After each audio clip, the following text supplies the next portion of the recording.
Sir इतने ठीक है भैया, आप इतने ज्यादा सर सी से कंफ्यूज हो रहे हैं बहुत ज्यादा। मैं आंकड़े बता रहा हूं, 21वें नंबर पे आ गए पिछले 25 साल। सर चलिए अब आप बोलिए शिवम भाई, आप बोलिए। प्रधानमंत्री नरेंद्र मोदी को मजबूर कर दिया आम आदमी पार्टी की पॉलिटिक्स क्लास में जाना पड़ा। अब बस दीपक भाई बस करिए, एक एक करके बोलते हैं, अच्छा लगेगा प्लीज। शिवम, आजकल आम आदमी पार्टी वाले तस्वीरें बहुत लेकर आते हैं और कमाल की बात है तस्वीरों की अलग एक राजनीति है। ये चाइना के प्रेसिडेंट हैं शी जिनपिंग।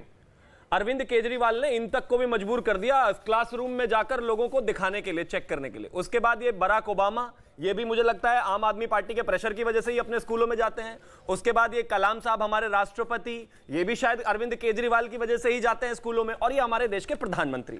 कमाल की मतलब हिपोक्रेसी की सीमा ही नहीं है कोई। आपने क्या कहा, गुजरात 22वें नंबर पे है। प्रतिशत के हिसाब से गुजरात इस देश में शिक्षा के स्थान में 6ठे नंबर पे है। 1 दूसरा सर प्लीज बीच में नहीं सर इनको कहिए ना प्लीज, बीच में क्यों चिल्लाना है। दूसरा आप एक चीज बताइए, केरला और दिल्ली के बाद उत्तराखंड आता है, अरे ये उसमें भी क्या अरविंद केजरीवाल है क्या? फिर उसके बाद हिमाचल आता है, फिर असम आता है। ये शिक्षा में नंबर आते हैं, ये इनके लिए भी अरविंद केजरीवाल आए हुए हैं क्या? आप रुकिए ना, इनको बीच में नहीं भाजपा वाली, इनको बीच में नहीं बोलना है। अरे बीच में नहीं बोलना है, ये बीच में नहीं बोलना है। भूल जाइए ना। कुलदीप भाई, एक चीज बताइए, कुलदीप भाई आप ही बोलेंगे। जीरो का आविष्कार भी मुझे लगता है ये तो आर्यभट्ट ने नहीं किया होगा, ये भी अरविंद केजरीवाल ही ने किया होगा। मतलब क्या अरविंद केजरीवाल से पहले इस देश में शिक्षा नहीं थी? ये बड़ी लिस्टें लेके आते हैं कुलदीप जी। बस इनसे एक चीज कह दीजिए, 500 में से वो 50 स्कूल की लिस्ट अभी बता दें हमें जहां इन्होंने नए बनाए हो। 500 नए बनाने थे ना।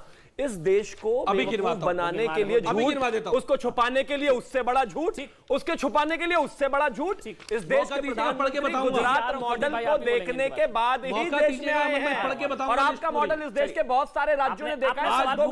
सवाल जवाब देंगे, कुलदीप जी बोलिए, जवाब दीजिए कुलदीप जी। कुलदीप जी देखिए, अमन जी पहले इन्होंने पूछा, अमन जी नए स्कूलों का नाम बताया था, लिख लीजिए, डायरी पेन निकाल लीजिए और लिख लीजिए।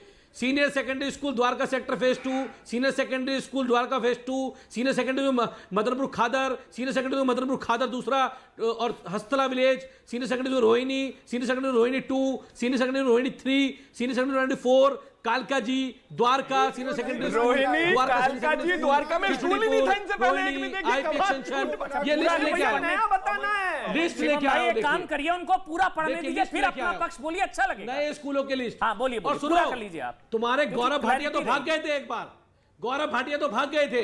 मैं चैलेंज कर रहा हूं, तुम भी आ जाइए, दिखाता हूं नए स्कूल आपको, जब मर्जी आ जाइए, चैलेंज। दूसरी बात ये, एक और अमन भाई एक चीज दिखा रहा हूं आपको, एक मिनट दीजिएगा मुझे। एक 10 स्कूलों की लिस्ट दिखा रहा हूं आपको, देश के जो टॉप 10 स्कूल हैं। वो मेरा डेटा नहीं है, school ranking for year 2022-23 state government. ये 10 स्कूल है दिल्ली देश के टॉप। अगर गुजरात का एक भी स्कूल मुझे दिखा दे, गुजरात के भाजपा के 3 प्रवक्ता बैठे हुए हैं, अगर गुजरात का एक स्कूल दिखा दे, दिल्ली के 5 स्कूल मैंने नहीं दी रैंकिंग, दीपक प्लीज, ठीक है, ये रैंकिंग मैंने नहीं दी अमन भाई, ये केंद्र सरकार ने दी है। तो दिल्ली के स्कूलों ने जो आज काम किया है, दिल्ली के बच्चे जहां 1143 बच्चे जाकर जेईई के मेन एग्जाम्स में जाके बैठते हैं, दिल्ली के अंदर वो दिल्ली का शिक्षा मॉडल जहां गरीब के बच्चे को आईएएस आईपीएस बनने का सपना जब भी मुख्यमंत्री योजना दिखाती है, ये वो दिल्ली का एजुकेशन मॉडल है। मैं सारी चीजों के साथ अग्री करूंगा, लेकिन अगर ये जो आपने कहा कि 27 साल से प्रधानमंत्री नरेंद्र मोदी किसी स्कूल ने गए, शिक्षा व्यवस्था का बुरा हाल, पहले चले जाते तो ये हो जाता, वो टिप्पणी बस। बाकी पॉलिटिकल नैरेटिव आपका। मैं ब्रेक ले रहा हूं, ब्रेक में प्रेम शुक्ला जी आपके पास आऊंगा। कुलदीप भाई ब्रेक की मजबूरी है, ब्रेक ले रहा हूं, ब्रेक के बाद शुरू करूंगा। थोड़ा सा ब्रेक।